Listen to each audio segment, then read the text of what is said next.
কথিকা2 চ্যানেলের পক্ষ থেকে আপনাদের সবাইকে স্বাগত জানাচ্ছি। চলছে স্যার হেনরি রাইডার হ্যাগার্ডস রচিত বিখ্যাত উপন্যাস মুন অফ ইসরায়েল। আজ পাঠ করছি ৪র্থ পর্ব, অর্থাৎ শেষ পর্ব। 2 দিন পরে দরবারে আবার ডাক পড়ল যুবরাজের। ফারাও বললেন, কোসেন পর্যটনের বিবরণী যা দিয়েছ আগে থেকেই মৌখিক তোমার কাছে শুনেছিলাম, যদিও ভালো করে পড়লুম। কোসেন পর্যটনের বিবরণী যা দিয়েছ আগে থেকেই মৌখিক তোমার কাছে শুনেছিলাম, যদিও ভালো করে পড়লাম। তবু তুমি বলছো ইসরায়েলিরা যুগ যুগ ধরে অত্যাচারিত হচ্ছে মিশরে, তাদের এবারে নিজের দেশে যেতে দেওয়া উচিত, কেমন তো? সম্রাট ঠিকই পড়েছেন আমার বিবরণী, বললেন যুবরাজ। এখন আমার বক্তব্য, আমি তোমার মতানুযায়ী কাজ করতে অক্ষম। আমি স্থির করেছি ইহুদিদের আমি অসীমুখে শায়েস্তা করব। যুগ যুগ ধরে যারা মিশরে বাস করছে, মিশর ছাড়া অন্য কোনো দেশে তাদের থাকা উচিত নয়। আছে বলে যারা মনে করে, আমার চোখে তারা রাজদ্রোহী, দেশদ্রোহী, তারা দণ্ডনীয়। এই নীতি অনুসারেই ইহুদিদের এযাবৎ শাসন করা হয়েছে এ দেশে, এখনও তাই হবে। এতে তোমার অনুমোদন আছে কি না বলো। সম্রাট যখন আজ্ঞা করছেন তখন বলি, নেই অনুমোদন। তাহলে কাল যদি আমি মরে যাই, সিংহাসনে তুমি করবে উপবেশন। তাহলে হয়তো সঙ্গে সঙ্গেই তুমি ইসরায়েলিদের দেশ ছেড়ে যেতে অনুমতি দেবে। তা তো অবশ্যই ফারাও, আমি তা হতে দিতে পারি না। যুগ যুগ ধরে যে প্রশাসন নীতি চলে আসছে মিশরে, একটা জাদুকরের মোহে পড়ে তুমি তা উল্টে দেবে, এ আমি হতে দিতে পারি না। জাদুকরি? এতক্ষণে তীক্ষ্ণ প্রতিবাদের সুর ফুটে উঠল যুবরাজের কণ্ঠে। জাদুকরি নই, আমি সেই জাদুকরির কথাই বলছি যে পরশু রাত্রে আমনের মূর্তি বিচূর্ণ করেছে রাজধানীর বুকের উপরে বসে। তোমার উপরে সে যে অত্যন্ত অশুভ প্রভাব বিস্তার করেছে, তাতে আমার কোনো সন্দেহ নেই। সে প্রভাবের ফলে তোমার ব্যক্তিগত ক্ষতি যা হবার তা তো হবেই, তা রোধ করার উপায় নেই আমার হাতে। কিন্তু মিশরেরও সর্বনাশ যাতে না হয়, সে প্রভাবের দরুন তা আমি এক্ষুনি করছি। তোমায় আমি আগেই সতর্ক করে দিয়েছিলাম, তুমি তবু সতর্ক হওনি। অতএব তোমাকে আমি সিংহাসনের উত্তরাধিকার থেকে বঞ্চিত করছি। আমার পরে ফারাও হবে আমেনসিস। 7 প্রিয় পুত্রকে সিংহাসন থেকে বঞ্চিত করলেন ফারাও মেনাপটা। কেন করলেন? দৈবতাড়িত হয়েই করলেন বলতে হবে। মিশরের ভাগ্যে অশেষ দুর্গতি আছে বলেই তার ক্ষেত্র প্রস্তুত করলেন এইভাবে, শেঠির বদলে আমেনমেসিস। এ যেন যেচে শান্তির বদলে অশান্তি বরণ করে নেয়া, প্রীতির বদলে হিংসা, অমৃতের বদলে নরকাগ্নি। শেঠিকে উত্তরাধিকার থেকে বঞ্চিত করার পরেই জ্ঞান হারালেন মেনাপটা। সে জ্ঞান আর মৃত্যুর পূর্বে ফিরে আসেনি তার। বেঁচে ছিলেন অবশ্য অজ্ঞান অবস্থায় পুরো একটা দিন, এবং সেই একদিন উসাটের কর্মতৎপরতার বিরামও ছিল না অবশ্য। কিন্তু শেঠির নিজের উদাসীনতার দরুনই পরিস্থিতি অপরিবর্তিত রয়ে গেল।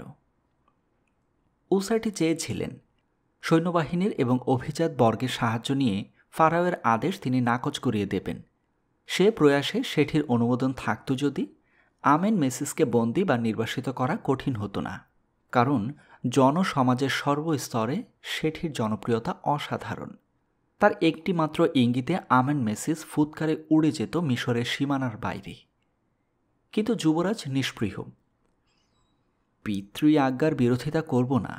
রাজ্য সিংহাসন এমন কি জিনিস যার জন্য বিবেক বিরুদ্ধ কাজ করব? উসারটি শত অনুনয় ব্যর্থ হল। ওদিকে ফারাও মেনাপটা শেষ নিঃশ্বাস ত্যাগ করলেন। তার শেষ ঘোষণা অনুযায়ী আমেনমেসিস উপবেশন করলেন মিশর সিংহাসনে, অনায়াসে, মসৃণভাবে। কোনো তরফ থেকে কোনো প্রতিবাদ উণ্ঠিত হল না। অথচ শেঠি যদি উসারটির পরামর্শে কর্ণপাত করতেন, তা তিনি করলেন না। পিতার দেহান্ত হল যখন, তিনি ত্যাগ করে গেলেন ট্যানিস রাজধানী। এখন থেকে তিনি বাস করবেন ম্যামফিস নগরে। সেখানে বিশাল প্রাসাদ ও জমিদারি আছে তার। এগুলি তার মায়ের কাছ থেকে পাওয়া। ফারাওয়ের ঘোষণায় সিংহাসন তিনি হারিয়েছেন বটে, কিন্তু সে ঘোষণা এই সম্পত্তিকে স্পর্শ করতে পারেনি। যুবরাজের সঙ্গে ম্যামফিস এসেছে আমি, অ্যানা। ফিরে এসেছি, এই ম্যামফিসেই জন্ম আমার। ট্যানিসে যাওয়ার আগে পর্যন্ত এইখানেই সুখে দুঃখে আমার দিন কেটেছিল। আবার এখানে ফিরে এসে আমি সুখী হয়েছি। তবে আগের মতো দরিদ্র পল্লীতে এখন আর বাস করছি না আমি। করবার উপায় নেই। বাস করতে হচ্ছে যুবরাজের প্রাসাদ ভবনে, ভোজন করতে হচ্ছে যুবরাজেরই টেবিলে। তা বলে দুই বেলা রাজভোগী যে খাচ্ছি তা নয়, কারণ যুবরাজ নিজেই স্বল্পাহারী, সাদা সিধে উপকরণেই তৃপ্তি সহকারে তার ভোজন সমাধা হয়। যুবরাজের সঙ্গে আর এসেছে সেই মেরাপি, ইসরায়েলের চন্দ্রমা। যুবরাজের ইচ্ছায় বা অনুরোধে নয়, তার নিজেরই ইচ্ছাতে। যাওয়ার অন্য স্থান নেই বলেই সে এসেছে যুবরাজের সঙ্গে। অন্য স্থান নেই, কারণ গোসেন তার জন্মভূমি, তার আত্মীয় পরিজন জ্ঞাতি গোত্র সবাই রয়েছে যেখানে, সেটা আজ মেরাপির পক্ষে নিরাপদ নয় মোটেই। দুটো মারাত্মক অপরাধে তাকে অপরাধী বিবেচনা করছে ইসরায়েলিরা। প্রথমত, গোসেন সীমান্তের ইহুদিরা সেই চোরা আক্রমণ যখন চালিয়েছিল যুবরাজের উপরে, তখন মেরাপিই রক্ষা করেছিল তাকে। ইহুদিদের বিচারে নির্ভেজাল বিশ্বাসঘাতকতা ও জাতিদ্রোহিতা। দ্বিতীয়ত, লাবান যদিও তার বাগদত্ত স্বামী, মেরাপি ইদানিং তাকে বিবাহ করতে অস্বীকার করেছে। কেন? সে প্রশ্নের উত্তর সে দেয়নি। ইসরায়েলি পয়গম্বরদের উপরে তার আস্থা ও শ্রদ্ধা পূর্ববতই অটুট এখনও। তাদের আদেশও সে পালন করবে নতশিরে, যেমন করেছিল সেই আমন মন্দিরে বাজি ধরার সময়। কিন্তু তা বলে তাদের আদেশেও মেরাপি লাবানকে আর আত্মদান করবে না। কেন? এ প্রশ্নের আর উত্তর নেই। গোসেনে যখন যাবে না, ম্যামফিসেই অগত্যা তাকে আসতে হলো। যুবরাজ শেঠি সিংহাসনে বসছেন না, তা ঠিক, কিন্তু ইসরায়েলিদের ক্রোধ থেকে মেরাপিকে রক্ষা করবার মতো ক্ষমতা তার এখনও যথেষ্টই আছে। এখানে তার মেমফিসের প্রাসাদ একটা কেল্লার মতোই সুরক্ষিত। তার চৌহদ্দির ভিতরে শেঠি একচ্ছত্র রাজা। সেখানে তার অনুমতি বিনা প্রবেশ করবে এমন সাধ্য কারও নেই। ট্যানিস থেকে যুবরাজের ভৃত্যবর্গ অনেকে এসেছে তার সঙ্গে, যদিও সেই দাড়িওয়ালা পাম্পাসা বুড়ো আসেনি। যুবরাজ ফারাও হচ্ছেন না শুনেই সে চাকরি ছেড়ে দিয়েছিল তার। এখন শোনা যাচ্ছে সে ফারাও আমেন মিসেসের চাকরিতে ভর্তি হয়েছে। ঘুষখোর লোকের প্রভুভক্তি আর কত হবে? মেমফিসে বসে সারা মিশরেরই খবর পাই আমরা। আমেন মিসেস বসেছেন সিংহাসনে। ওসারটি স্বামীর সঙ্গে আসেননি বটে, কিন্তু আমেন মিসেসকেও বিশেষ পাত্তা দিচ্ছেন না। শেঠিরই ট্যানিসের প্রাসাদে তিনি আছেন। নতুন ফারাওকে ভয়ও করেন না, ভক্তি দেখাবারও দরকার বোধ করেন না। সব খবরই পাওয়া যায় এখানে বসে। আমেন মিসেস সিংহাসনে বসার অল্প কয়েকদিন পরেই ইসরায়েলের পয়গম্বরেরা আবার এসেছিলেন তার দরবারে। এসে যথারীতি দাবি জানিয়েছিলেন যে ইসরায়েলিদের স্বদেশে ফিরে যাওয়ার অনুমতি দেয়া হোক। যা আশা করা গিয়েছিল, আমেন মিসেস তাই বললেন। কদাপি দেব না অনুমতি। কেন দেব? কয়েক শতাব্দী ধরে যারা মিশরে বাস করছে তারা মিশরেরই অধিবাসী। মিশর ছেড়ে যাওয়ার অধিকার তাদের নেই। যদি যেতে না দেন, মিশরের সর্বনাশ হবে ভগবানের ক্রোধে। ভগবান কি আমাদেরও নেই? না, তোমাদের আছে শত শত পুতুল দেবতা। তাদের মধ্যে যে ছিল সবার প্রধান, তাকে তো জাহবের রোষ বজ্র বিচূর্ণই করে ফেলেছে তার নিজের মন্দিরে। যা বলছে তা শোনো ফারাও। ইসরায়েলিদের আটকে রাখলে মিশর ধ্বংস হয়ে যাবে। অভিশাপের পরে অভিশাপ এমনভাবে নেমে আসতে থাকবে এ দেশের উপরে। শ্মশান হয়ে যাবে এই সোনার দেশ। ঘটবে প্রাকৃতিক বিপর্যয়, ঘটবে অনৈসর্গিক দুর্বিপাক। ক্ষুধার অন্ন পাবে না মিশরীরা, এক বিন্দু জলও পাবে না পান করবার জন্য। পান করবার জল পাবে না? ফারাও হেসে উঠলেন। হেসে উঠল তার সভাসদ বর্গ। এত বড় নীলনদ থাকতে? নীলনদে তখন জলস্রোত বইবে না, বইবে রক্তস্রোত। বললেন পয়গম্বরেরা। দেখবে তোমরা। দরবার গৃহের সম্মুখে একটা ফোয়ারায় জল উৎসারিত হচ্ছে। পয়গম্বরেরা হাতের লাঠি দিয়ে আঘাত করলেন সেই জলে। অমনি কি এক বিভীষিকা! সমস্ত ফোয়ারাটা লালে লাল হয়ে গেল চোখের পলকে। কেউ কেউ সেই লাল জল মুখেও দিয়ে দেখল, ঠিক রক্তের মতো নোনতা বিষাদ। থু থু করে ফেলে দিল মুখ থেকে। পয়গম্বরেরা বিদায় হয়ে গেলেন। ভয়ার্ত ফারাও ডেকে পাঠালেন শ্রেষ্ঠ মিশরী জাদুকর কাইকে। আমন মন্দিরের খারেব সে। মেরাপির সঙ্গে জাদুর বাজি লড়তে গিয়ে সে আসল বিগ্রহকে রক্ষা করতে পারেনি বটে, কিন্তু এবারে সে আশ্বাস দিল, জলকে রক্ত করে দেয়া এমন কিছু কঠিন কাজ নয়, ও আমরাও পারি, এই দেখুন। ফারাওকে অন্য একটা জলাশয়ের কাছে নিয়ে গিয়ে কাই নিজের লাঠি দিয়ে আঘাত করল তার জলে। অমনি সে জলও পরিণত হল রক্তে। ফারাও উৎফুল্ল হয়ে উঠলেন। তাই তো, তারও তো রয়েছে সব শক্তিমান জাদুকর, এরাও তো জলকে রক্ত বানিয়ে দিতে সক্ষম, তবে আর ভয় কি? ভয় নেই? মূঢ় ফারাও, জলকে রক্ত বানাবার ফিকির কায়েরও জানা আছে বটে, কিন্তু রক্তকে আবার জলে পরিবর্তিত করার ক্ষমতা তার আছে কি? দরকার রক্তের নয়, দরকার তৃষ্ণার জলের। সেই জল যখন সবই রক্তে পরিণত হবে, কায়ের ইন্দ্রজালে তা আবার সরব ফিরে পাবে কি? সে প্রশ্নই ফারাও করলেন না কাইকে। মতিচ্ছন্ন না হলে এমন ভুল কেউ করে? এসব কথা মেমফিসে বসেই শুনেছি আমরা। ইতিমধ্যে আমাদের মেমফিস প্রাসাদে ঘটনাও ঘটেছে কিছু। শেঠি বিবাহ করেছেন মেরাপিকে। ওসারটি যখন ট্যানিস থেকে আসবেনই না এবং সিংহাসন হারা শেঠিকে যখন তার কোনো প্রয়োজনই নেই, তখন শেঠি বা কতকাল আর নিঃসঙ্গ জীবনযাপন করবেন? মেরাপি রয়েছেন শেঠির অত্যন্ত কাছে। সৌন্দর্যে তিনি তো দেবী আইসিসেরই সমতুল্য। এদিকে শেঠির তিনি অনুরাগিনীও অতিমাত্র। এ দুইয়ের বিবাহ হয়ে যাওয়া সর্বদা বাঞ্ছনীয়। এতে নির্বাসিত জীবনের যন্ত্রণা ভুলতে পারবে দুটি মহৎ প্রাণ। এই বিবাহের পরে যুবরাজের বজ্রা নিয়ে আমি চলে গেলাম থিবিসে। সেখানকার গ্রন্থাগারে আছে কতগুলি মূল্যবান প্রাচীন পুঁথি, সেইগুলির এক একটা নকল করে আনবার উদ্দেশ্য নিয়ে। কাজ শেষ করতে আমার প্রায় 2 মাস লেগে গেল। ওদিকে যুবরাজও আমায় ঘন ঘন তাগিদ পাঠাচ্ছেন মেমফিসে ফিরে যাওয়ার জন্য। অবশেষে আমি একদিন বজ্রায় চড়ে বসলাম, আমার পুঁথির বোঝা সঙ্গে নিয়ে। আমি যাচ্ছি নদীর ভাটিতে। উজান বেয়ে আসছে আর একখান বজ্রা। পাশাপাশি আসতেই লক্ষ্য করলাম সে বজ্রার আরোহী আমার পরিচিত, ট্যানিসের জনৈক ভদ্রলোক, ফারাওয়ের কর্মচারী। নৌকা থামিয়ে আমরা পরস্পরে আলাপ করে নিলাম কিছুক্ষণ। সেই সময় তিনি আমায় চুপি চুপি বললেন, যতটা সম্ভব পানীয় জল বোঝাই করে নিন বজ্রাতে। ভাটিতে সারা নদী রক্ত নদী হয়ে গিয়েছে, জল পাবেন না এক বিন্দুও। সে কি মশাই? আমি আকাশ থেকে পড়লাম একেবারে।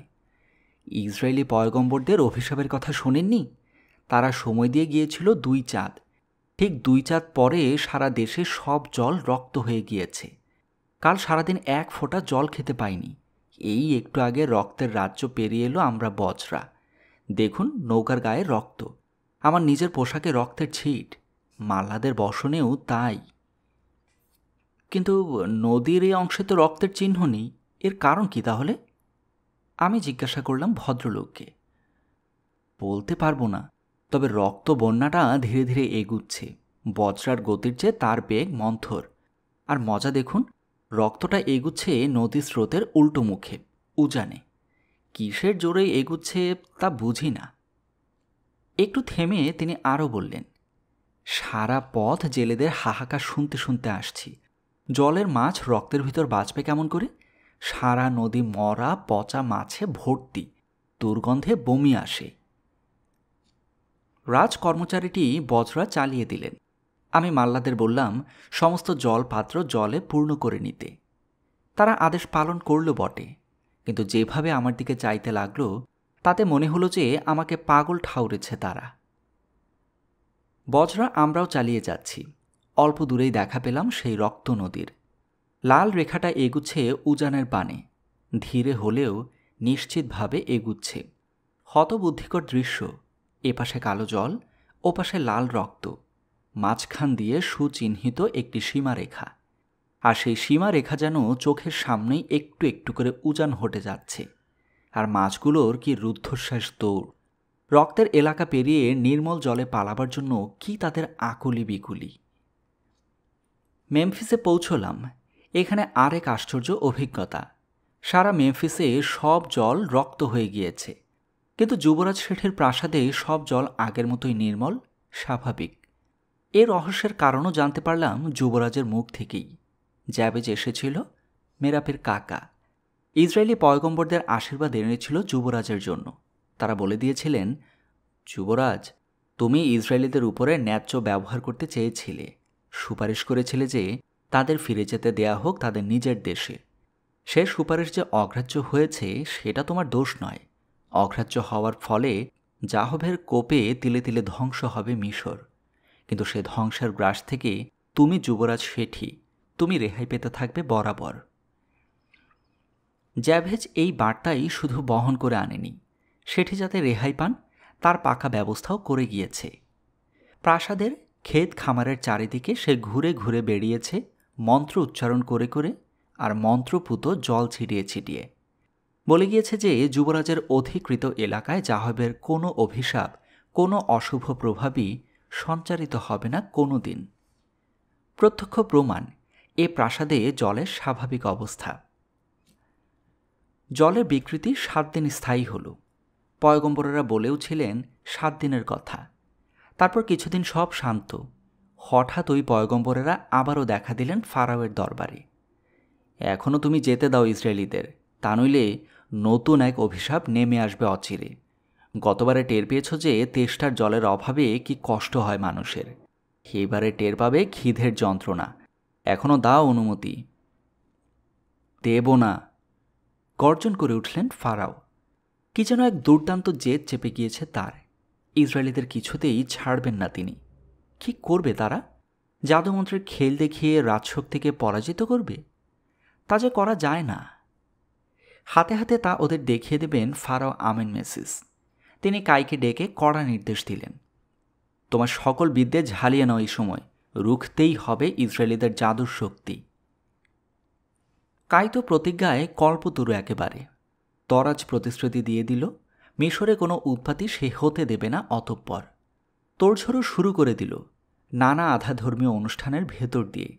আমন মন্দিরে নতুন এক আমন বিগ্রহ প্রতিষ্ঠিত হয়েছে এর মধ্যে, আগের মতোই অতিকায়, আগের চাইতেও ভয়াল।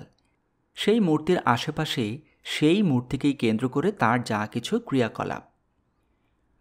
2 মাস অপেক্ষা করলেন ইসরায়েলের পয়গম্বরেরা।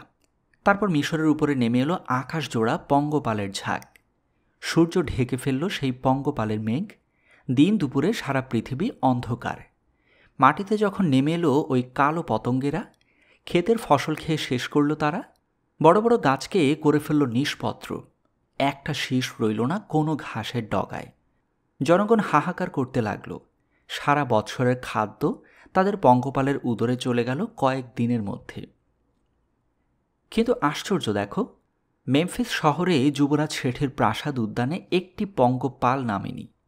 তার কোনো শস্য ক্ষেত্রে এক কণা শস্য খোয়া যায়নি পঙ্গপালের দরুন। জ্যাবেজ ঠিক বলেছিল, অভিশাপের আওতা থেকে শেঠিকে রেহাই দিয়েছেন ইসরায়েলি পয়গম্বরেরা। তারপর কিছুদিন যায়। এবার হলো ব্যাঙের উৎপাত। লক্ষ লক্ষ কোটি কোটি ব্যাঙ কোথা থেকে যে এলো কেউ তা বলতে পারে না। যেমন বিভৎস তাদের চেহারা, তেমনি বিকট তাদের আওয়াজ। সারা পৃথিবী জুড়ে যেন ঢাক পিটিয়ে যাচ্ছে কোনো দুর্জয় শত্রু সেনা। পথ ঘাট, মাঠ, নদীকুল, গিরিশানু, বন প্রান্তর সমস্ত তারা গ্যাংর গ্যাং আওয়াজে যেন শুনিয়ে যাচ্ছে মিশরীয়দের, তোরা অভিশপ্ত, তোরা অভিশপ্ত, তোরা অভিশপ্ত। কিন্তু আগেও যেমন এবারেও তেমনি। মেমফিস নগরে শেঠির প্রাসাদে, শেঠির শস্য ক্ষেত্রে নেই একটিও ব্যাঙ। শেঠির অধিকারের ঠিক ওপারে তারা চেঁচিয়ে আকাশ ফাটাচ্ছে, কিন্তু এপারে তারা কেউ আসবে না। ব্যাঙের পরে এলো উকুন, তারও পরে হলো এক মহামারী। অন্য কিছু ব্যাধি নয়, প্রত্যেকটা মানুষের সারা অঙ্গ ছেয়ে গেল দূষিত ক্ষতে। প্রাণহানি কারো হলো না তাতে, কিন্তু জনে জনে কষ্ট পেল অশেষ। ঘা যতদিন না শুকলো কোনো কাজ করতে পারল না কেউ হাত পা নেড়ে। অবাক কাণ্ড, শেঠির প্রাসাদের বাইরে থাকে একদল রক্ষী, ভিতরে থাকে আরেক দল। 2 দলের বাসগৃহের মধ্যে ব্যবধান মাত্র 20 পা। সেই বাইরের রক্ষীরা আক্রান্ত হলো মহামারীতে, ভিতরের রক্ষীরা পেল তা থেকে অব্যাহতি। তা নিয়ে 2 দলের কি কলহ আবার। তারপরে এলো পশুর মড়ক। যেখানে যত পশু আছে মিশরে, কি এক অজানা ব্যাধিতে আক্রান্ত হয়ে মরতে লাগলো হাজারে হাজারে। রক্ষা পেয়ে গেল শুধু যুবরাজ শেঠির পশুবৃন্দ। এই সময়ে প্রথমে বৃদ্ধ বোকেন ঘনশু, পরে খারেবকাই মেমফিস থেকে চলে এলেন যুবরাজ শেঠির কাছে আশ্রয় নেবার জন্য। বোকেন ঘনশুকে সমাদরেই গ্রহণ করলেন যুবরাজ, কিন্তু কায়ের সম্বন্ধে তার যথেষ্ট আপত্তি দেখা গেল। আপত্তির কারণ অবশ্য মেরাপি। মেরাপি যেদিন আমন মন্দিরে বাজি ধরেছিল, সেদিন বিগ্রহ চূর্ণ হয়ে যাওয়ার পরে কাই করে একটা সন্ধির প্রস্তাব মেরাপির কাছে, আর সে প্রস্তাব প্রত্যাখ্যাত হওয়ার পরে সে দ্ব্যর্থহীন ভাষায় শাসায় মেরাপিকে। আর সে প্রস্তাব প্রত্যাখ্যাত হওয়ার পরে সে দ্ব্যর্থহীন ভাষায় শাসায় মেরাপিকে। সেসব কথা তো যুবরাজ শুনেছেন। কিন্তু কাই অনুনয় করছেন অতি সকাতরে। অপদার্থ বলে ফারাও আমাকে তাড়িয়ে দিয়েছেন, মিশরের উপরে এই অভিশাপ পরম্পরার একটাও আমি রুখতে পারিনি, এই আমার অপরাধ। কিন্তু আমি কি করব বলুন? স্পষ্টই দেখা যাচ্ছে ইসরায়েলের দেবতা জাহভে আমাদের দেবতা আমন অসিরিস আইসিসের চেয়ে বেশি শক্তি রাখেন। ফারাও তা কিছুতেই বুঝতে চান না, বিনা দোষে তাড়িয়ে দিলেন আমাকে। আমি তাই আপনার কাছে এলাম আশ্রয় নিতে। যুবরাজ শেঠি কি শরণার্থীকে বিমুখ করবেন? কোমল হৃদয় শেঠির একটুখানি কাতরতা দেখেই গলে গেলেন। খাল কেটে কুমির আনা হচ্ছে জেনেও আশ্রয় দিলেন কাইকে। বলা হয়নি, শেঠির হৃদয় ঠিক এই সময়টাতে একটু বেশি কোমল ছিল এক বিশেষ কারণে।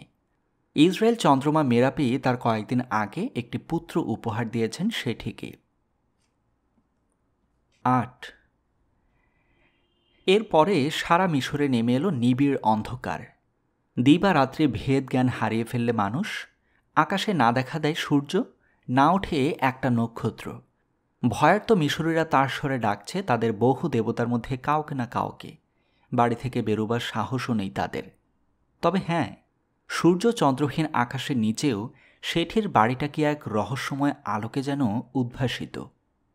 কাই নিষ্ক্রিয় হয়ে বসে নেই, বুকে বসে দাঁড়িয়ে উপড়াচ্ছে শেঠির।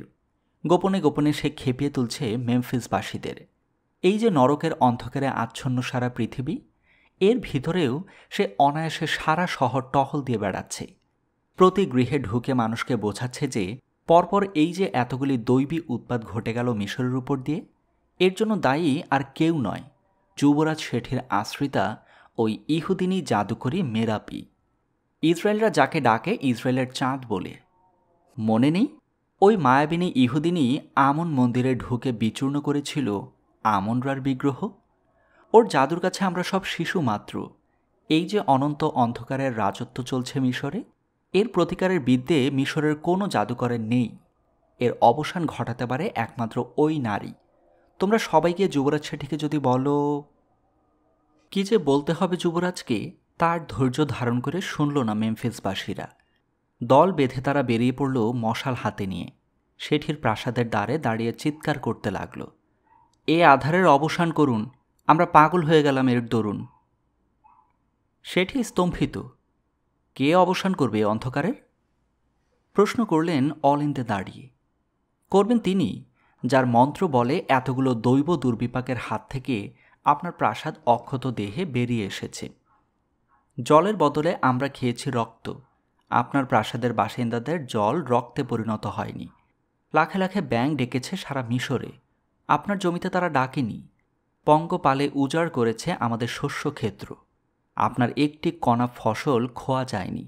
এসবই আপনার রানী মেরাপির মন্ত্র বলে হয়েছে, যাকে ইসরায়েলিরা ডাকে ইসরায়েলের চাঁদ বলে। সে চাঁদ এবার আমাদের উপরে এক কণা করুণার জ্যোৎস্না বিতরণ করুন। অন্ধকারের কবল থেকে আমাদের রক্ষা করুন। ওই দেখুন, সারা মেমফিস নিবিড় আধারে আচ্ছন্ন, কেবল এই আপনারই প্রাসাদটি আলোয় আলোয় ঝলমল করছে। যুবরানী মেরাপিকে দিয়ে তোমরা কি করতে চাও? জিজ্ঞাসা করলেন শেঠি। কি করলে অন্ধকার কাটবে তিনিই তো ভালো জানেন, বলল একজন। না, জানেন না তিনি, দৃঢ় স্বরে জবাব দিলেন শেঠি। তখন কায়ের শিক্ষামতো একজন বলল, তিনি একটি বার আইসিস মন্দিরে চলুন। তিনিও চন্দ্রমা, আইসিসও চন্দ্রমা। আমাদের বিশ্বাস যে তিনিই দেহধারিণী আইসিস। মন্দিরে গিয়ে আইসিসের আসনে তিনি বসুন একবার, তাহলেই অন্ধকার কেটে যাবে বলে বিশ্বাস আমাদের। কখনোই কাটবে না, বললেন শেঠি। কিন্তু জনতা নাছোড়বান্দা, সেঠিকে সাধারণত তারা রাজার মতো সম্মান করে, কিন্তু এখন তারা কথা কইছে যেন বেশ একটু অসম্ভ্রমের সুরে। সেঠি সমস্যায় পড়লেন। রক্ষী সেনা তার আছে, কিন্তু সংখ্যায় তারা বড়জোর 100 হবে।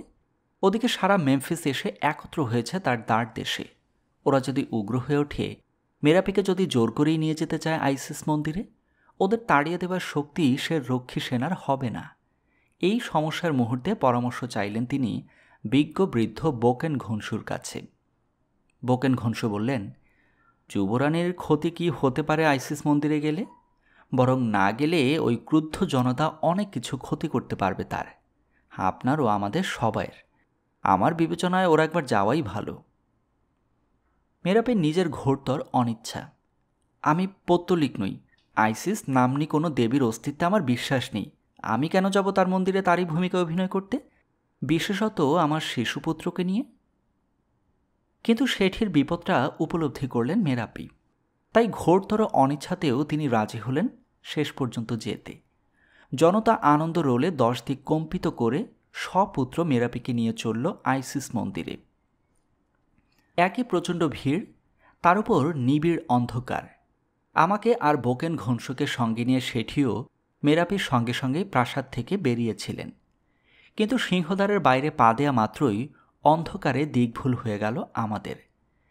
কাইজে জনতার বেষ্টনীতে ঘিরে কোথায় নিয়ে গেল মেরাপিকে, তার ঠাউরে উঠতেই পারলাম না আমরা। তাকে নিয়ে কি করেছিল জনতা, তা পরে আমরা মেরাপির মুখ থেকেই শুনেছিলাম। আইসিসের মন্দিরে নিয়েই মেরাপিকে তুলল ওরা। কাইজে জাদুকর আর মেরাপি যে তার নয়, তার প্রমাণ হাতে হাতেই পাওয়া গেল এইবার। মশালের আলোকে কায়ের চোখের দিকে একবার তাকিয়েই মেরাপি মন্ত্রমুগ্ধের মতো তার আজ্ঞাবহ হয়ে পড়ল। কাই তাকে পরিধান করতে বলল আইসিসের শাস্ত্রকথিত পরিচ্ছদ।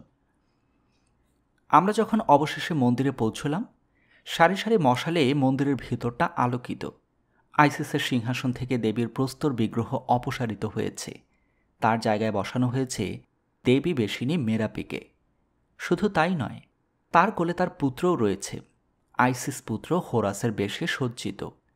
এই অবস্থায় আইসিস বেশিনী মেরাপি কায়ের শিক্ষামতো উচ্চ কণ্ঠেই ঘোষণা করছে, সৃষ্টি স্থিতি সংহারকারিণী আমি আইসিস নিজস্ব দৈবী শক্তি বলে এই বিশ্বব্যাপী তমসাকে সংহরণ করে নিলাম।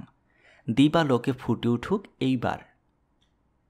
আর কি বিস্ময়, কি বিস্ময়! সত্যি সত্যি অন্ধকার কেটে যেতে লাগলো মেরাপের ঘোষণার সঙ্গে সঙ্গে। জনতা উঠল জয়ধ্বনি করে, জয় মাতা আইসিসের জয়। আমরা যখন সপুত্র মেরাপিকে রথে তুললাম, তখন তার জ্ঞান নেই। আশ্চর্য প্রতিক্রিয়া কিন্তু। কোথায় অন্ধকারে আলো ফোটানোর ব্যাপার উপলক্ষ করে মেমফিসবাসীরা কৃতজ্ঞ হবে মেরাপির উপরে, তা না হয়ে তারা অনুযোগ করতে লাগলো নানা রকম। উনি যখন ইচ্ছা করলে ইসরায়েলি অভিশাপ থেকে মুক্তি দিতে পারেন আমাদের, তখন আগের অভিশাপগুলোকেও কেন আগে থেকে নিরস্ত করেননি? ওর নিজের প্রাসাদের জল রক্তে পরিণত হলো না, আমাদের বাড়ির জল হলো। ওর ক্ষেত খামারের ফল বা ফসল নষ্ট হলো না, আমাদের ক্ষেত খামারের হলো। ওর একটাও ঘোড়া বা ভেড়া মারা গেল না, আমাদের গেল। এরকম পক্ষপাত কোনো দেবীর মধ্যে থাকা উচিত নয়। দেবী হয়েও উনি দানবীর মতো আচরণ করেছেন। বলা বাহুল্য, এসব অনুযোগেরও উৎস কাই। আইসিস বেশিনী মেরাপির আদেশেই সেদিন অন্ধকার কেটে গিয়েছিল মেমফিস থেকে। মেমফিসবাসীদের এ ধারণা একদম ভ্রান্ত। বাস্তবিক পক্ষে সে ব্যাপারটা কাই নিজেই ঘটিয়েছিল নিজেরই জাদু শক্তি বলে। জাদুকর হিসেবে তার শক্তি তো সে সত্যি সত্যি হারায়নি। ইসরায়েলি পয়গম্বরদের বৃহত্তর শক্তির কাছে নিষ্প্রভ হয়ে পড়েছে, যদিও স্বাধীনভাবে কাজ করতে গেলে এখনও কাই অনেক অঘটন ঘটাতে পারে। মেরাপি যে অসাধারণ শক্তিমতী জাদুকরী, এ বিশ্বাস এখনও দৃঢ় কাইয়ের অন্তরে। তার ধারণা, ইচ্ছা করলেই ইসরায়েলি জাদুর গূঢ় রহস্যের সন্ধান তাকে দিতে পারত মেরাপি। দেয়নি যে, সে শুধু কাইকে পদানত রাখবার জন্যই। বেশ, কাইও দেখে নেবে তাকে। মেমফিসবাসীদের খেপিয়ে তুলে সর্বনাশ করে ছাড়বে মেরাপির। দুর্ভাগিনী মেরাপি। এদিকে শত্রু তার কাই ও মেমফিসবাসীরা, ওদিকে শত্রু ইসরায়েলের ভগবান। যাহভের অপার করুণা ছিল তার উপরে। আইসিস সেজে পৌত্তলিক ধর্মের মহিমা ঘোষণা করতে গিয়ে সে করুণা সে হারিয়েছে। পয়গম্বরদের আদেশ প্রচারিত হয়েছে।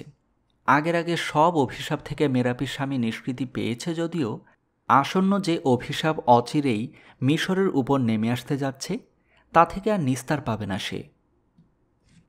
সে অভিশাপ এলো, নিষ্ঠুর, ভয়াবহ, সর্বনাশা। অভিশাপটা এই যে মিশরের প্রতি গৃহের প্রথম সন্তানটি একই দিনে একই সময়ে একসঙ্গে মৃত্যুমুখে পতিত হবে, বিনা ব্যাধিতে, বিনা দুর্ঘটনায়।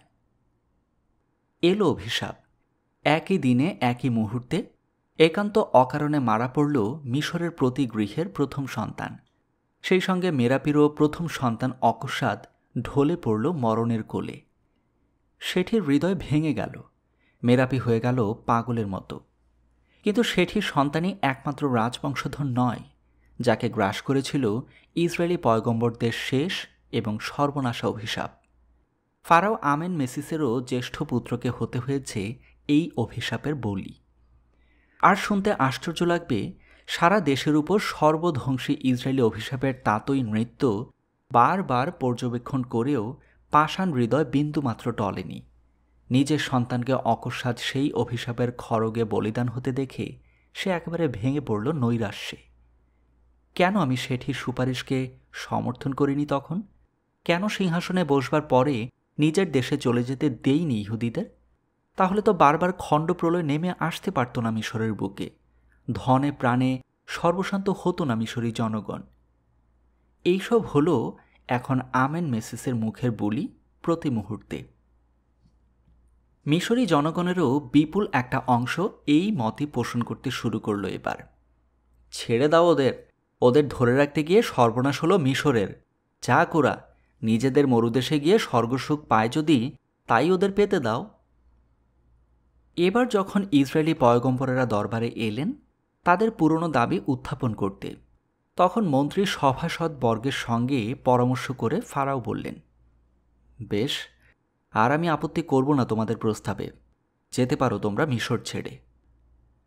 উৎফুল্ল হয়ে পয়গম্বরেরা বললেন, আমাদের ধনৈশ্বর্য সব নিয়ে তো?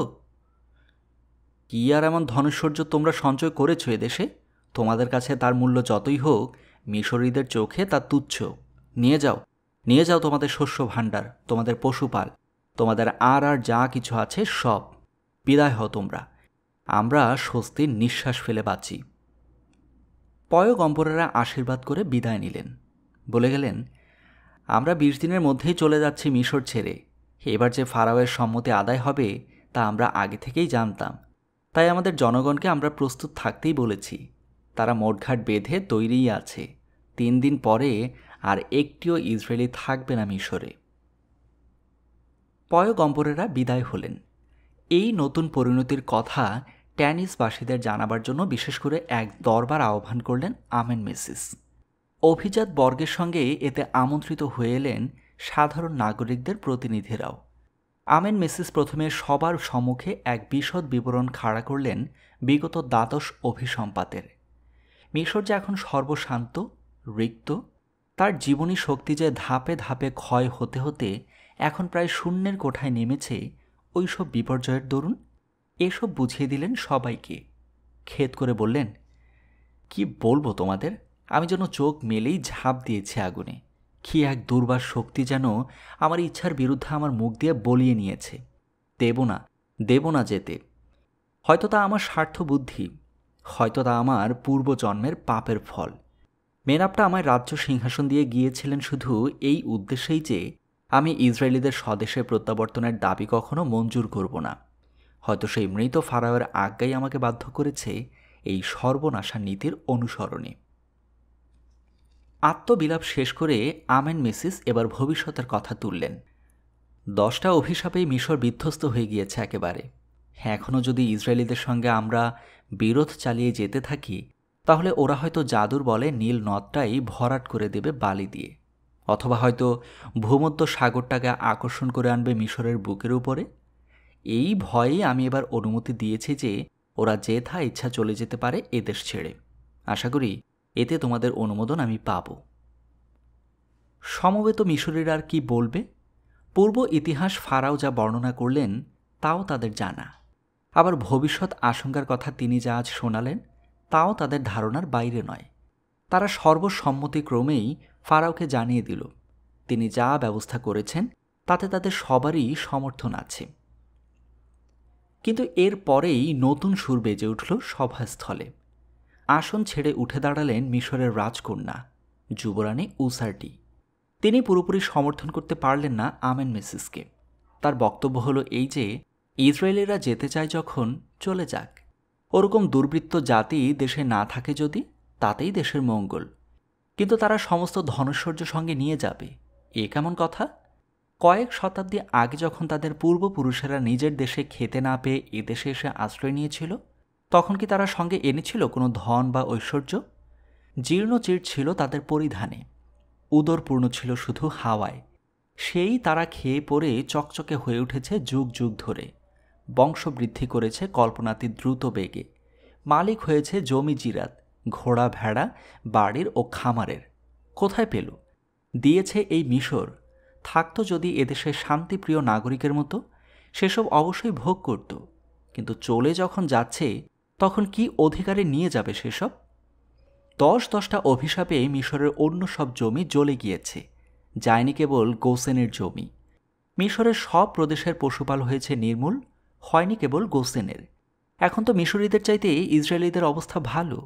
এখন কি বলে ফারাও তাদের ঢালাও অনুমতি দিয়ে দিচ্ছেন? গোলার শস্য আর পালের পশু সব তারা সঙ্গে নিয়ে যেতে পারে পুরুষ পরম্পরায় ভোগ করবার জন্য। যাবে যারা তারা সেই ভিখারির বেশেই যাক, যে ভিখারি বেশে তারা এসেছিল মিশরে। তৃপ্ত স্বরে বক্তৃতার উপসংহার করলেন উসারটি। মিশরে এখন একটা বিশাল সৈন্যবাহিনী আছে, আছে দ্রুতগামী রথ, আছে অস্ত্রকুশল পদাতিক। ফারাও আজ্ঞা দিন এই বাহিনী অচিরে বাধিত হোক ইসরায়েলিদের আটক করবার জন্য। না, মানুষগুলোকে তারা আটকাবে না, আটকাবে পশুপালকে, আটকাবে গম, রাই আর ধানের বস্তাকে। মিশরীদের নিজেদেরই এখন বড় অভাব ওসবের, ইসরায়েলিদের ওসব আমরা খয়রাত করতে পারবো না এখন। তৈবাত সেদিন বোকেন ঘনশু উপস্থিত ছিলেন ট্যানিসে। নিজের কানে তিনি শুনলেন প্রথমে ফারাওয়ের ভাষণ, তারপরে উসারটির তর্জন, তারপর ওই প্রায় 150 বছরের বুড়ো হাড় নিয়ে তিনি বাধিত হলেন মেমফিসে। মেমফিসে যুবরাজ শেঠির প্রাসাদে সেদিন দারুণ দুশ্চিন্তাগ্রস্ত যুবরাজ ও আমি। রানী মেরাপি স্বপ্ন দেখেছেন একটা, আমাদের কাছে সেটা ভয়াবহ দুঃস্বপ্ন। যেন একটা বিশাল সেনাদল নিয়ে মিশরের মুকুটধারী ফারাও তলিয়ে যাচ্ছেন উত্তাল সমুদ্রের জলে। মেরাপি রাত্রি শেষেই শেঠিকে বলেছেন স্বপ্নের কথা। শেঠি আবার বলেছেন আমাকে সূর্যোদয়ের পরেই। তারপর শেঠি আর আমি বসে বসে ভাবছি শুধু ফারাও তলিয়ে যাচ্ছেন সমুদ্রে। কেন? কোথায়? সমুদ্র যাত্রা করার কোন প্রয়োজন পড়ল হঠাৎ আমেন মেসিসের? ইসরায়েলিদের দেশে ফিরে যাওয়ার অনুমতি দেওয়া হবে বলে একটা গুজব ইদানিং শোনা যাচ্ছে বটে, কিন্তু তারা দেশে যাক আর জাহান্নামে যাক সেটা তাদের ব্যাপার। ফারাও বা তার সেনাবাহিনী কেন সমুদ্রে তলিয়ে যাবেন? দুটোর ভিতর সংস্রব কোথায়? সংস্রবটা বুঝতে পারা গেল বোকেন ঘনশু ফিরে আসার পরে। আমেন মেসিস প্রথমে অনুমতি দিয়েছিলেন ইসরায়েলিরা তাদের ধন সম্পদ সঙ্গে নিয়ে যেতে পারবে। পরে উসারটির উত্তেজনায় তিনিই সসৈন্যে বেরিয়ে পড়েছেন মিশর ত্যাগী ইসরায়েলিদের কাছ থেকে তাদের পশু ও শস্য কেড়ে আনবার জন্য। যদি লোহিত সমুদ্রের এপারেই তিনি ধরে ফেলতে পারতেন ইসরায়েলিদের তাহলে তো ভালোই। যদি তা না পারেন সমুদ্র পারেও তিনি যাবেন সসৈন্যে। সেই যাওয়ার সময় দেবী মেরাপি যা স্বপ্ন দেখেছেন ফারাওয়ের সৈন্য সমুদ্র পেরোবার সময় তা ঘটেও যেতে পারে বইকি। মেরাপি যে জাদুকরী এ কথা শেঠিও বিশ্বাস করেন না, বোকেন ঘনশুও না। কিন্তু জাদুকরী না হয়েও যে অনেক সময় তিনি নানা রকমের আশ্চর্য ক্ষমতার পরিচয় দিয়ে থাকেন তাও তো জানা আছে আমাদের। স্বপ্নের আকারে ভবিষ্যৎ যদি নিজেকে উদ্ঘাটন করে থাকে মেরাপির সম্মুখে তাতে আশ্চর্য হওয়ার কি আছে? বোকেন ঘনশু বলছেন, আপনার আর অপেক্ষা করা চলে না যুবরাজ, এক্ষুনি বেরুতে হবে। ফারাও যদি সমুদ্র পেরোবার চেষ্টায় থাকেন তাহলে তাকে নিবৃত্ত করার জন্য আপ্রাণ চেষ্টা করতে হবে আপনাকে। আমার কি স্বার্থ? সেটি একটা নিষ্পৃহ ভাব দেখাবার চেষ্টা করছেন। আমি নিষেধই বা করব কেন? আর নিষেধ করলেই বা ফারাও তা শুনবেন কেন? ফারাও না শুনতে পারেন, কারণ ব্যাপারটা এখন দাঁড়িয়েছে তার আর তার নিয়তির মধ্যেকার ব্যাপার। কিন্তু চেষ্টা আপনাকে করতেই হবে, ফারাওকে বাঁচাবার জন্য নয়, সৈন্যবাহিনীটাকে বাঁচাবার জন্য। কারণ ওই সৈন্য মিশরের, যে মিশর দুদিন বাদে আপনারই হবে। 9, মেরাপিকে সঙ্গে নেওয়া সমীচীন মনে হলো না। কারণ এটা আমরা জানি যে বায়ু বেগে রথ চালিয়ে গেলেও 8 দিনের কমে আমরা ফারাওয়ের নাগাল পাব না। এই 8 দিন ধরে ধাবমান রথের ধাক্কা সহ্য করা কোমলাঙ্গী নারীর পক্ষে সম্ভব নয়। ওকে সঙ্গে নিলেই মাঝে মাঝে বিশ্রাম নিতে হবে, আর তা নিতে গেলে সব চেষ্টা হবে ব্যর্থ। নিয়তে গ্রাস করবে মিশরী সেনাকে আমরা কুম্ভীর কুণ্ডে পৌঁছবার আগে। কুম্ভীর কুণ্ড হচ্ছে লোহিত সমুদ্রের সেই বিশেষ অংশটা যেখানে সমুদ্র শাখাটা সবচেয়ে সংকীর্ণ আর অগভীর। ইসরায়েলিরা সেইখান দিয়েই সমুদ্র পেরুবে, এইরকমই জনশ্রুতি শুনে এসেছেন বোকেন ঘনশু। দেখে এসেছেন যে আমেন মেসিসও সসৈন্যে যাত্রা করলেন সেই কুম্ভীর কুণ্ডেরই পানে। কাজেই আমরাও যাব সেই কুণ্ড লক্ষ্য করেই। মেরাপি কাতর হলেন খুবই। একমাত্র সন্তানকে হারাবার পরে তিনি যেন সেটিকে পলকের জন্য আর চোখের আড়াল করতে চান না। তবু বিষয়টার গুরুত্ব প্রণিধান করতে তার দেরি হলো না। তিনি সাহস দেখিয়ে বললেন, আমার জন্য চিন্তা করো না তোমরা, এ প্রাসাদে আবার ভয় কি, অসুবিধাই বা কি? আমি খুবই সাবধানে থাকব, তোমরা কার্য সিদ্ধি করে সগৌরবে ফিরে এসো। মেরাপির কাছে বিদায় নিলাম। রক্ষী সৈন্যকে বিশেষ করে সতর্ক করা হলো, সযতনে প্রাসাদ পাহারা দেবে তারা, রক্ষা করবে মেরাপিকে। বাইরের কাউকে ঢুকতে দেবে না প্রাসাদ সীমায়, প্রয়োজন হলে অবাঞ্ছিত প্রবেশার্থীকে হত্যাও করতে পারে। তার জন্য দায় দায়িত্ব সব যুবরাজ শেঠির। বিদায় নিলাম আমরা। বায়ুবেগে ধাবিত হলো অশ্ব। মাঝে মাঝেই ঘোড়া বদল করে নিচ্ছি। যে কোনো শহরেই মেলে ঘোড়া। বিশেষত যুবরাজ শেঠির নাম করলে তো যে কোনো গৃহস্থই ঘোড়া সরবরাহ করবে আহ্লাদ করে। তবে কথা এই, সব জায়গায় তেমন ভালো ঘোড়া পাওয়া তো সম্ভব নয় অল্প সময়ের মধ্যে। গতি মন্থর হলেই আমরা অধীর হয়ে উঠি। অবশেষে 8 দিন পরে আমরা পৌঁছলাম। ঠিক কুম্ভীর কুণ্ডের তীরে নয়, তীরে পৌঁছবার উপায় নেই। সমুদ্র তীর জুড়ে ছাউনি ফেলেছে লক্ষাধিক ইসরায়েলি, তার পিছনে শিবির পড়েছে মিশরী সেনার। এই দুইয়ের মধ্যে ব্যবধান রচনা করেছে এক আশ্চর্য বস্তু। আকাশ থেকে মাটি পর্যন্ত আলম্বিত ঘোর কৃষ্ণ একখানা নিশ্ছিদ্র বিশাল মেঘ। পথে আসতে আসতে এই ব্যাপারটার সম্পর্কে কিছু কিছু জনরব আমরা শুনেছি যে দিনের বেলায় ইসরায়েলি চমর আগে আগে চলে একটা আকাশচুম্বী স্তম্ভ, আগুনের মতো রং তার। কিন্তু সূর্যাস্তের পরে সেই স্তম্ভ সম্মুখ থেকে চলে আসে ইসরায়েলিদের পিছনে, তখন এর রং হয় কালো, আর স্তম্ভের মতো আকাশপানে না উঠে এটা দূর দূরান্তরে ছড়িয়ে পড়ে, ইসরায়েলি ছাউনিকে মিশরীদের দৃষ্টি থেকে আড়াল করে। তা দিনের বেলায় এর সেই অগ্নিস্তম্ভের মতো রূপ দেখবার সুযোগ অবশ্য হয়নি আমাদের, কিন্তু রাতের চেহারার যা বর্ণনায় শুনেছিলাম তা দেখলাম বর্ণে বর্ণে ঠিক। ফারাও আমেনমেসিস তখন উজির, সভাসদ, সেনানীদের নিয়ে ভোজনে বসেছেন। আমরা শিবির দ্বারে পৌঁছতেই সৈনিকেরা যথারীতি জিজ্ঞাসা করল, কে যায়? আমি উত্তর দিলাম, মিশর যুবরাজ শেঠি মেনাপটা। আশ্চর্য হয়ে গেলাম সৈনিকদের আচরণে। বাইরের লোক সৈন্য শিবিরে প্রবেশ করতে চাইলে প্রহরী সেনার কর্তব্য হল ওপরওয়ালাদের কাছে এত্তেলা করা, কিন্তু এক্ষেত্রে সে এত্তেলা এরা করল না কেউ। শেঠির নাম শোনা মাত্র সসম্ভ্রমে অভিবাদন করে তাকে পথ ছেড়ে দিল। আমরা প্রবেশ করলাম শিবিরে। ফারাওয়ের ভোজ সভার জাঁকজমক এই সঙ্গীন মুহূর্তেও কিছু কম নয়, বরং সমবেত অতিথিদের বেশ যেন উৎফুল্লই মনে হলো। এতদিন মিশরী সেনা পশ্চাৎবদন করেই এসেছে ইসরায়েলিদের, কিছুতেই তাদের নাগাল পায়নি। আজ কিন্তু ওদের সম্মুখে দুর্লঙ্ঘ সমুদ্র, রাত্রি অবসানে ধরা না পড়ে ওরা যাবে কোথায়? এতদিনকার মেহনত মিশরী সেনার কাল শেষ হবে তার। ভালো করে খাওয়া দাওয়া করছেন আজ মিশরী নেতারা। কে আসে বিনা ইত্তেলায়? ক্রুদ্ধ প্রশ্ন এলো ভোজ টেবিল থেকে। আমি উত্তর দিলাম, মিশর যুবরাজ শেঠি মেনাপটা ও তার সঙ্গে রাজ সভাসদ বোকেন ঘনশু ও রাজবন্ধু লেখক অ্যানা, মহামান্য ফারাওয়ের দর্শন প্রার্থী। নিজেই এবার কথা কইলেন ফারাও। সব পুরাতন বন্ধু? আসুন যুবরাজ শেঠি, সঙ্গীদের নিয়ে আসন গ্রহণ করুন, যোগ দিন এই আনন্দ ভোজে। ফারাওকে ধন্যবাদ, জবাব দিলেন শেঠি, ফারাওয়ের মর্যাদা অনুযায়ী কোনো সম্মান তাকে না দেখিয়ে। কিন্তু আনন্দ করবার মতো সময় এটা কিনা আমার ঘোরতর সন্দেহ হচ্ছে ফারাও। ইসরায়েল নন্দিনী মেরাপের কথা শুনে থাকবেন। তিনি কিছু কিছু অসাধারণ শক্তির অধিকারিণী। তিনি একটা স্বপ্ন দেখেছেন কয়েকদিন আগে।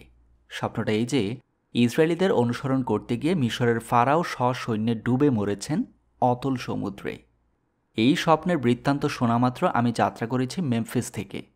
দিবারাত্রি রথ চালিয়ে 8 দিনে এসে পৌঁছেছি কুম্ভীর কুণ্ডের তীরে। এখন আমার অনুরোধ, ফারাও কদাপি মিশরী সেনাকে সমুদ্র পেরোবার আদেশ দেবেন না। দেন যদি, মিশরের হয়তো তাদের সর্বনাশ হয়ে যাবে। ফারাও অট্ট হাস্য করে উঠলেন। পরামর্শটা দিচ্ছেন সেই মেরাপি নয়? জাদু শক্তির বলে যিনি আমন দেবতার বিগ্রহ চূর্ণ করেছিলেন। পয়গম্বরদের অভিশাপে অভিশাপে মিশর যখন ধ্বংস হতে বসেছিল, যিনি তখন মেমফিসে নিজের বাসভবনটিকে নিরাপদে রেখেছিলেন জাদু মন্ত্র প্রয়োগ করে। অথচ প্রতিবেশী মেমফিসবাসীদের নিরাপদে রাখবার জন্য একটি অঙ্গুলিও উত্তোলন করেননি। শুনুন সবাই, আমাদের চিরহিতৈষিনী সেই জাদুকরী আজ বলে পাঠাচ্ছেন মিশরী সেনা যেন সমুদ্র পেরোবার চেষ্টা না করে, অর্থাৎ পলাতক ইসরায়েলিদের যেন স্বচ্ছন্দে কুম্ভীর কুণ্ড অতিক্রম করে সিনাই মরুতে চলে যেতে দেয়। বাহবা পরামর্শ! এই পরামর্শ কি আমরা না নিয়ে পারি? কথা শেষ করে ফারাও আমেন মেসিস অট্ট হাস্য করে উঠলেন, আর সভাসদ সেনানীদের একাংশও যোগ দিল সেই হাসির রোলে। শেঠি বুকের উপরে 2 হাত বেঁধে উন্নত শিরে দাঁড়িয়ে আছেন। এই উন্মত্ত পরিহাসে তিল মাত্র বিচলিত হবার কোনো লক্ষণ তার মধ্যে নেই। হাসির রোলটা কতকটা থামল যখন, তখন তিনি উচ্চ কণ্ঠে অথচ শান্তভাবেই পুনরুক্তি করলেন, আমি আবারও বলছি ফারাও, মিশরের মুখ চেয়ে আপনি এখনও নিবৃত্ত হন। কদাপি সমুদ্র পেরুতে যাবেন না, ইসরায়েলিদের পেছনে পেছনে। নিশ্চয়ই যাব, হুঙ্কার করে উঠলেন আমেন মেসিস, এবং তুমিও যাবে আমার সঙ্গে। আমি যদি মরি, মরবে তুমিও। মরব একদিন নিশ্চয়ই, কিন্তু সমুদ্র ডুবে মরব না, বললেন শেঠি। ফারাও যদি আমার কথায় কোনো মতেই কর্ণপাত না করেন, তবে আর আমি কি করতে পারি? আমি বিদায় নিচ্ছি। আবার হুঙ্কার ফারাওয়ের, কক্ষণও না, তোমাকে যেতেই হবে আমাদের সঙ্গে। ধরো ওকে সেনানীরা। সম্রাটের আজ্ঞা। সেনানীরা যে যার আসন থেকে লাফিয়ে উঠল বই কি, কিন্তু এ কি হলো তাদের? কেউ যে সম্মুখে পা বাড়াতেই পারে না। এগোবার জন্য আপ্রাণ চেষ্টা তারা স্পষ্টতই করছে, কিন্তু শ্রীচরণ যেন আজ ঘোরতর বিদ্রোহী তাদের। একবার তাদের ব্যর্থ প্রয়াসের দিকে, আরেকবার ফারাওয়ের হতবুদ্ধি ক্রুদ্ধ মুখভঙ্গির দিকে তাকিয়ে শেঠি ধীর পদে অপসৃত হলেন ভোজঘর থেকে। চলে যাওয়ার আগে বুড়ো বোকেন ঘনসু হেসে উঠলেন হঠাৎ।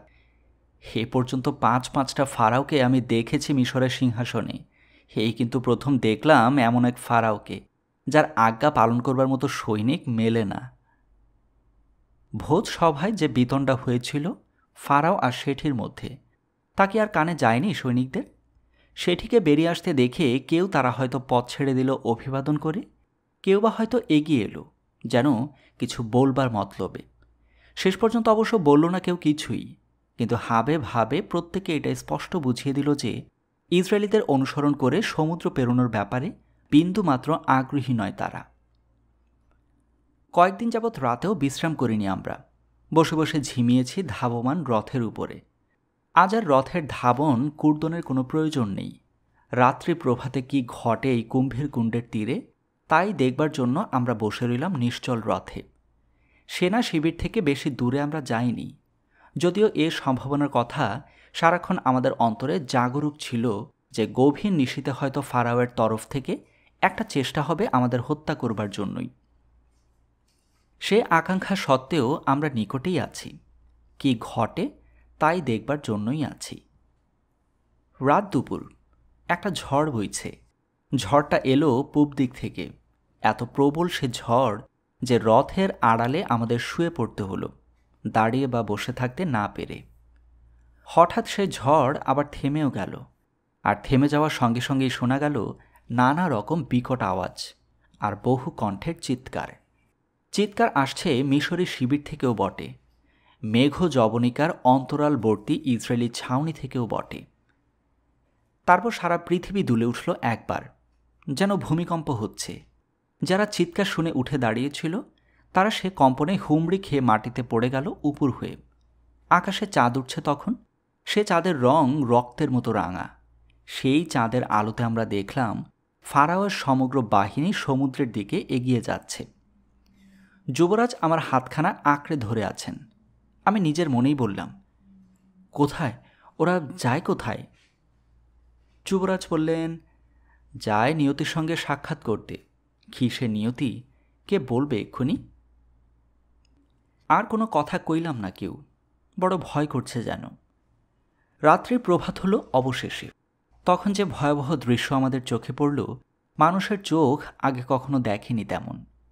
মেঘ প্রাচীর অন্তর্ধান করেছে। প্রভাতী সূর্যালোকে আমরা স্পষ্ট দেখলাম লোহিত সমুদ্রের অগাধ জল আপনা আপনি ভাগ হয়ে গিয়ে মাঝ বরাবর জাগিয়ে তুলেছে একটা উঁচু জঙ্গল। ওই ভূমিকম্পের দরুনই কি জাগল এটা? কে বলবে? এইটুকু শুধু আমার মনে হলো যে ও পথ জম দ্বারে পৌঁছবারই পথ। প্রশস্ত সেই পথ বেয়ে কাতারে কাতারে চলে যাচ্ছে ইসরায়েলি জনগণ। ডাইনে জলপর্বত, বাঁয়ে জলপর্বত, মাঝখানে চলমান বিপুল জনপ্রবাহ। মিশরি সেনারা, তারাও চলেছে ইসরায়েলিদের ধরবার জন্য। ঠিক পিছনেই চলেছে তারা, সমস্ত মিশরি বাহিনী, ফারাও সমেত। না, সমস্ত নয়, বাহিনীর কিছু লোক গত রাত্রিতেই পালিয়ে এসেছিল শিবির থেকে, আশ্রয় নিয়েছিল আমাদের আশেপাশে। এ প্রলয়ের কালে শেঠির সান্নিধ্যই যে নিরাপদ, এই বিশ্বাসের বশেই এসেছে তারা। দেখতে পাচ্ছি, সবই দেখতে পাচ্ছি। এইখান থেকেই স্বর্ণরথে সমাসীন ফারাওকে দেখতে পাচ্ছি আমরা। তার চারপাশে দেখতে পাচ্ছি তার রক্ষী সেনাকে, বিশৃঙ্খল এলোমেলো তার পদক্ষেপ। এখন এখন কি হবে এখন? অধীর হয়ে বিড়বিড় করছেন শেঠি। আর তার জিজ্ঞাসার উত্তরেই যেন পৃথিবী দুলে উঠল দ্বিতীয়বার। আবার ভূমিকম্প? ভূমিকম্প বই কি, তার সঙ্গে সঙ্গে উত্থাল জলোচ্ছ্বাস। পশ্চিম পানে সমুদ্রে উঠেছে এক তরঙ্গ সম্রাট। তার শীর্ষ মুকুট যেন পিরামিড চূড়ার মতো উঁচুতে। ঈষৎ বাঁকানো ফেনায়িত ফনা তুলে সে তরঙ্গ গড়াতে গড়াতে আসছে, আসছে, আসছে। ফারাও কোথায়? ফারাও কোথায়? তার 2 রাজার রথ, 20,000 পদাতিক। তরঙ্গ দানবের জঠরে এক পলকের জন্য দেখতে পেলাম তাদের। তারপরে জল, জল, জল ছাড়া কোথাও কিছু নেই। পূর্ব দিকের জল পাহাড় ভেঙে নেমেছে পশ্চিমে, পশ্চিম দিকের জল পাহাড় ভেঙে নেমেছে পূবে। দুইয়ে মিলে এক হয়ে গিয়েছে অবিচ্ছিন্ন লোহিত সমুদ্র। সেই সমুদ্রেরই উপর দিয়ে আমি যেন দেখতে পেলাম মিশর অভিমুখে পলায়মান মহা মহা দেবদেহ, আমন, অসিরিস, টা, আইসিস, মাট। অকারণে তারা পালাচ্ছে না, পিছনে পিছনে আগুনের চাবুক হাতে তাদের তাড়া করে নিয়ে আসছে এক মহান অগ্নিস্তম্ভ। কিন্তু দূরে, দূরে লোহিত সমুদ্রের পূর্বকূলে তখন ইসরায়েলি জনতা নিরাপদে এগিয়ে চলেছে সিনাই মরুর অভিমুখে। কতক্ষণ আমরা তাকিয়ে থাকলাম সেদিকে মন্ত্রমুগ্ধের মতো, তা কে জানে। কিন্তু হঠাৎ রূঢ় আঘাতে মোহভঙ্গ হলো আমাদের। পিছন থেকে একটা নারী কণ্ঠের করুণ আর্তনাদ আমরা শুনতে পেলাম। যুগপৎ যুবরাজ ও আমি দুজনেই শুনতে পেলাম এক অশরীরী হাহাকার। বাঁচাও প্রভু শেঠি, বাঁচাও আমাকে।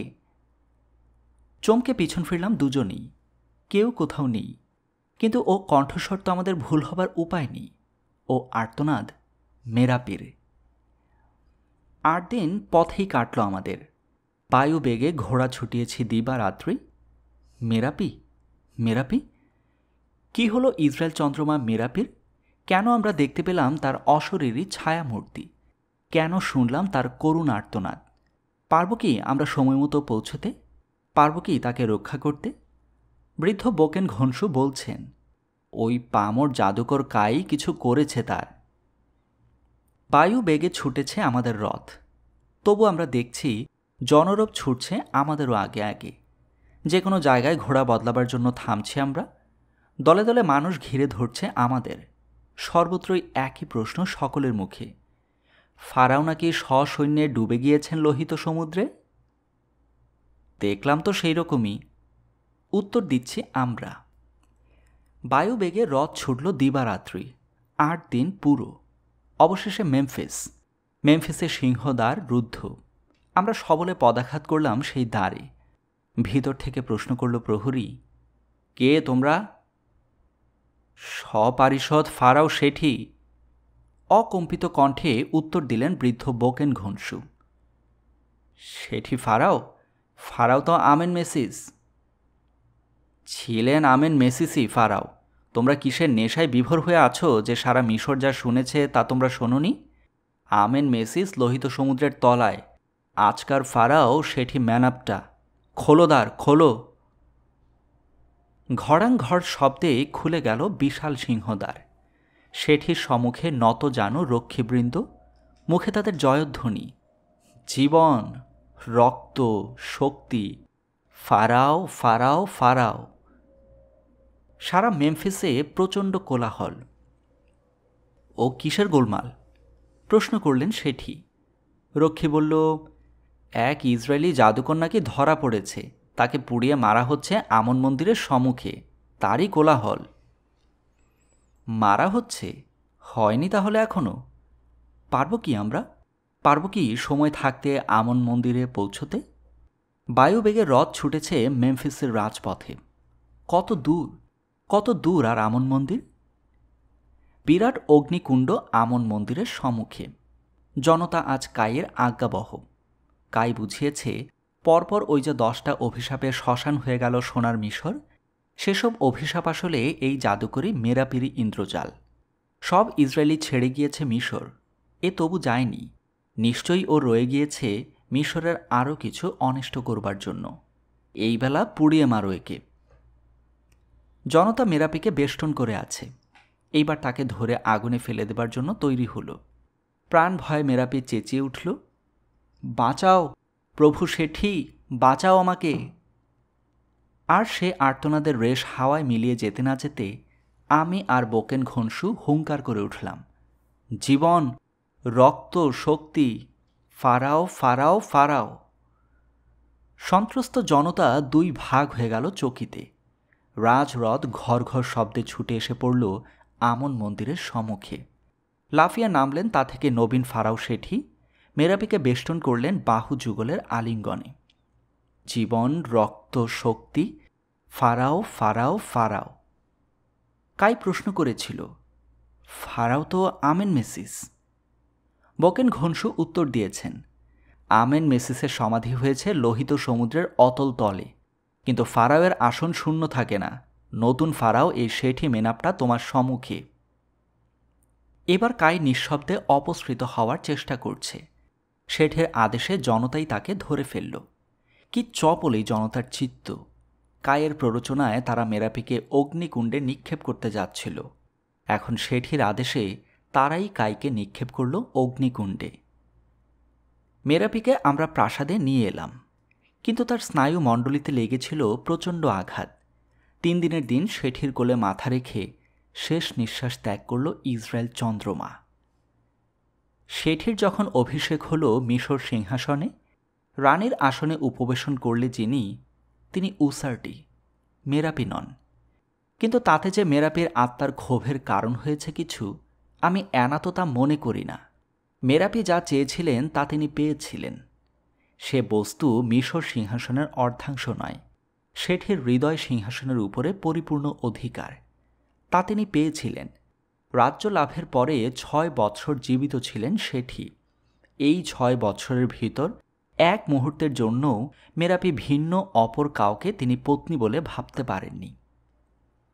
6 বছর রাজত্ব করার পরে শেঠি যখন স্বর্গারোহণ করলেন, তখন তার কফিনের ভিতরে তার বক্ষের উপরে আমি রাজবন্ধু লেখক অ্যানা শাস্ত্র নেত্রে স্থাপন করলাম একটা দ্বিখণ্ডিত স্ফটিক পেয়ালার 2টো অর্ধাংশ, আমাদের অবিচ্ছেদ্য বন্ধুত্বের সেই আদি প্রতীক।